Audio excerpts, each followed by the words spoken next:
Well, it looks like Kal-El's become a full carnivore now. Here's your look at the brand new McFarlane Toys DC Multiverse DC vs. Vampires Gold Label Collection Superman.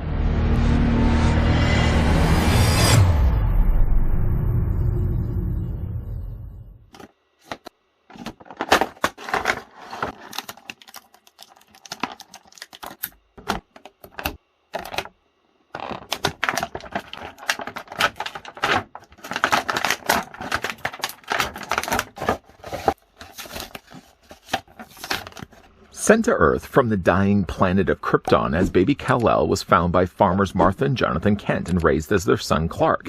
As Clark grew up, the radiation from the Earth's yellow sun gave him extraordinary powers, which he kept hidden. Now fully grown, he uses his powers to protect his adopted world as Superman. Well, it certainly looks like the Man of Steel's been munching down on something, or someone. Before we get a closer look at the Gold Label Edition DC vs. Vampires Superman, of course, well, let's grab the tape measure and see how tall this figure stands. Superman in this case is 7¼ inches in height, or the figure is going to be 18 centimeters tall. Having already looked at an infected hero, it makes things then easy to bring in another figure for comparisons. Here's what he looks like with Batman. Now, we'll say, though, about the sizing here, I don't know what body necessarily they've decided to use here for Superman, but when you compare him with, say, the likes of the Caped Crusader, I find in this case Superman comes up a little too short. Speaking of short, Superman unfortunately comes up a little short in the accessory department as well. The figure only comes included with a display stand, which we'll look at first. Nothing really new to report here. It's still your regular display stand here with the DC logo printed down below and still a neighboring peg. The figure also still comes included with a trading card. The trading card in this case does actually use artwork rather than figure photography. I think it's safe to say that we've done away with the whole idea of actually using figure photography, and I'm all happier for that. I prefer myself to actually have artwork on the cards, not actually just a snapshot of the figure that I already have in my collection now.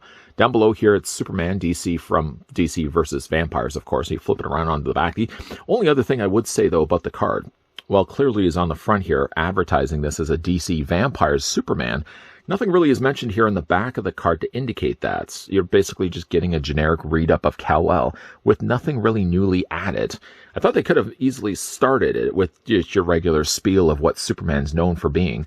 But then down below, they probably usually have added like the additional paragraph telling you something specifically about the card in which this character is taken from.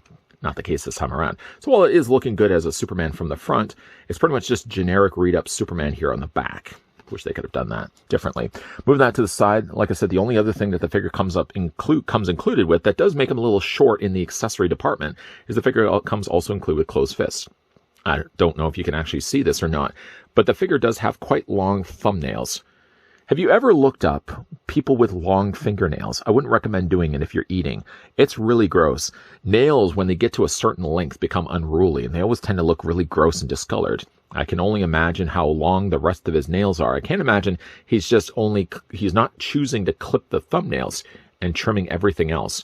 That's just an unsightly, unruly looking thumbnail. Oh, I'm just glad I'm not even eating while I'm talking about that. But that's it. That's all that comes really included with Superman. By the way, though, picking the figure up right now, he does have what I could best describe as zombie mauling hands. And if any bit of the indicator, you can see that, yeah, Superman doesn't believe in trimming those nails at all.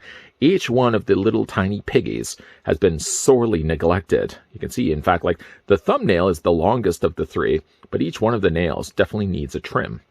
If, though, you did want to change out the hands, simply just wiggle it off the provided post. And then just take, of course, the hand that fits the job of having the thumbsies go in. I just dropped the hand. You know what we'll do? I know where it is, but I just can't reach it right now. Let's pop this hand back in place. Seeing as we do have another hand also to work with, let's just pop that hand off, and let's hope we don't drop that one on the floor. But yeah, if you did want to do a closed fist, again, if Superman wants to fly, even though he doesn't technically have a flight stand, you can display the figure that way instead. I myself, for me at least, being these vampire variety heroes, I prefer to actually display them, as gross as the hands may be, to display them, though, with the mauling hands instead. For all that effort, I'm going to have to go retrieve that hand a little bit later. Let's just pop the proper hand in. And even then, you can see, like, the hands are a little bit different from one another. Like, this one actually does have, like, the fingers a little bit closer to the palm, whereas this one actually has the fingers all stretched out. All the better to scratch and claw your eyes out. Getting, though, a closer look at Superman, overlooking perhaps the one flaw I have with maybe the figure being a little too small, I feel he still makes up with a stellar-looking sculpt. Something about vampires and then taking a hero and then, of course, making him infected like this, it gives us a really neat-looking figure to be putting on display. I don't know, while though looking at this, it looks a little bit like, was it Jerry Lee Lewis? A little bit, maybe, while looking at it. I mean, I like the sculpting of the hair, and I think the color really does deliver sort of an off-looking Superman that clearly is very much gray in the color scheme. There may be an actual point of entry. You can see probably right there. There looks to be a bite mark on the side of his neck. It's kind of really hard to even see where a bite mark would be, as there's blood like all over him. Blood trickling down the side of his neck. He's got blood just underneath his mouth and inside the mouth. And he's got these really off-colored eyes, almost as if he's used his heat ray vision, and his skin hasn't had the chance to heal.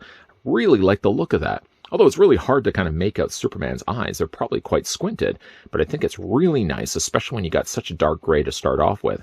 He's got pointed ears, really well sculpted hair, and overall it's just a really nice looking figure. Again, the only thing about the figure being so small like this, if not for that, I think they've really chose a nice body for this build as well. He doesn't have the traditional very large Superman torso that some of these multiverse figures have had in the past. I really like the more kind of refined body that they've given him. Again, not quite sure what body they would have used for this. It likely wouldn't have been a brand new tool. They probably would have actually used an existing mold. But this one does actually have like the little silver Superman belt, as you can see right there, the little emblem there in the middle. And this one also has, notably, the little end pieces, the trimming on the ends of his sleeve. So that's nice to see also as well. He's got a smaller S here in the front, which brings a really nice level of additional red to it. Because if not for that, really, like when you're looking at the body, it's really a dark, I want to say it's like a bluish black. It's not quite black. It's not quite blue. It's something in the middle. And of course, he does have a really nice cape there, also on the back as well, that doesn't drape straight down, but rather sort of goes a little off the course of the beaten path before it actually kind of rectifies itself down below. It's a kind of a softer plastic that they would have used for it. I really like the body, though. I think the body is something that they definitely need to use again when it comes to Superman. Maybe one of the biggest problems isn't so much the fact that they used this body, but they decided to use a very big body when it came to Batman. So therefore, again, like when you're comparing the two figures, Batman is a lot taller than Superman, and they really should be, I feel at least, more closer in size. For the figure's articulation, starting once again back to the head sculpt, which again, like one last time, just to quickly look at the head, get it as close in there as we possibly can. Just look at the way the chewed away pieces on the bottom of his face. Looks like he's got bite marks all on the bottom. He's got what looks to be like mauled pieces of skin on his face. Just a gruesome looking sight. But anyways, for the articulation on the figure is on a ball joint, so of course the head does rotate all the way around. It does look down, it does look up, and it does rock back and forth as well. Shoulders comfortably come out at 90 degrees. I have no real issues. Also because the cape is so close to like the neck area, it does leave, again, necessary spacing on the sides. You take those arms and rotate them all the way around. The figure has a bicep swivel. The figure also possesses a double hinge on the elbow. And again, you can rotate those hands all the way around. I haven't yet, by the way, forgotten that there's that other hand on the floor. I'm going to have to retrieve that a little bit later. The figure has an upper torso ball joint. And further down from that, the figure also has a ball joint at the base of his abdomen. Still, though, has sort of the softer plastic that they would have used for the trunks. It does break up a little bit of the color because, again, like you got the shinier plastic here for the top, you got the shinier plastic down below, and then sort of meeting in the middle, kind of got a little bit more of a matter plastic. Getting a little too close for comfort. Legs do split out. They seem to be on ratchet joints on the insides of the thighs. You can take the legs, of course, and move them forward. You can move them back. There's a swivel at the top of the thigh. The figure possesses a double hinge on the knee. No articulation to the boot. The boot is actually just one continuous sculpt for the rest of the calf, but at least you can move the legs up and down this way, rock them back and forth this way. And for those that need the ever-crucial toe articulation, Superman has it also here as well. And of course, he does have peg holes on the undersides of his feet. You know, all in all, it's a good-looking Superman. One thing I didn't get the chance to bring in for comparisons, one other a vampirized version of a hero, not so much a hero, but more a villain, that we also looked at here on this channel, was the Gold Label Edition Joker. I guess he's going for a bite to eat or something. I hope he's not eating another clown, because from what I've heard, clowns taste funny. Either way. Should have probably not wrapped up the review with such a horrible joke. But either way, though, it's a nice-looking Superman. The only detriment to it is not necessarily the sculpting, not to the paint either, but the fact that they chose a body build It might have even been used maybe for Superboy, but they used the body build I think is too small for a Superman. I think I like the proportions of it because it's not a big, bulky Superman that we've gotten in times before. But I think like by using this particular body, it does sacrifice some, I think, of the crucial height it needed to be in order to be sort of on the same levels as the Caped Crusader we got before.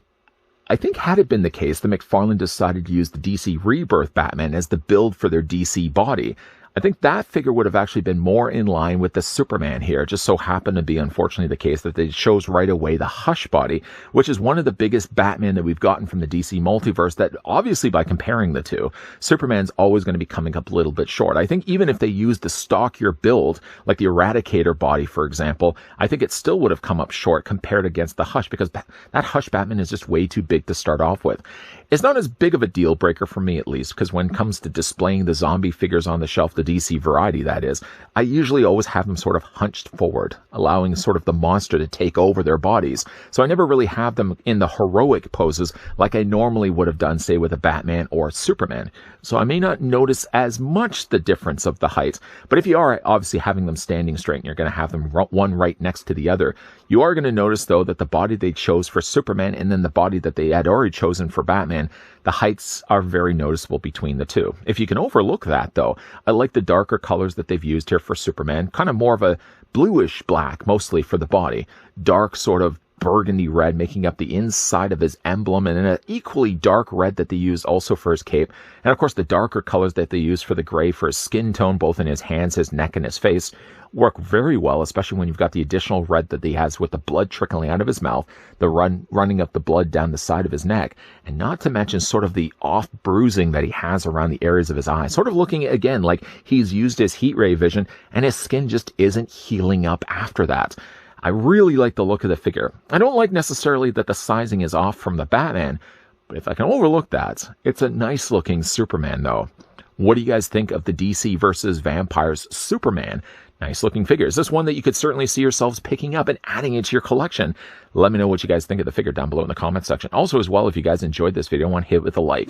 If you guys are loving the content you guys are seeing, and you certainly do want to stick around for more, we are, by the way, FYI, going to be looking at some more DC Multiverse stuff. So if that's the kind of thing you like regularly, come back to this channel and see on a regular basis, just know that more are going to be coming your way. As always, guys, also as well, make sure, you hit that subscribe button down below. You're also, turning on the bell notification. All the things we always throw it at the ends of these videos. Just a reminder, because of course, it does also help you to know when new videos are posting, but it also helps this channel to grow. More content coming your way as always, guys. So thanks for watching. See you guys next time.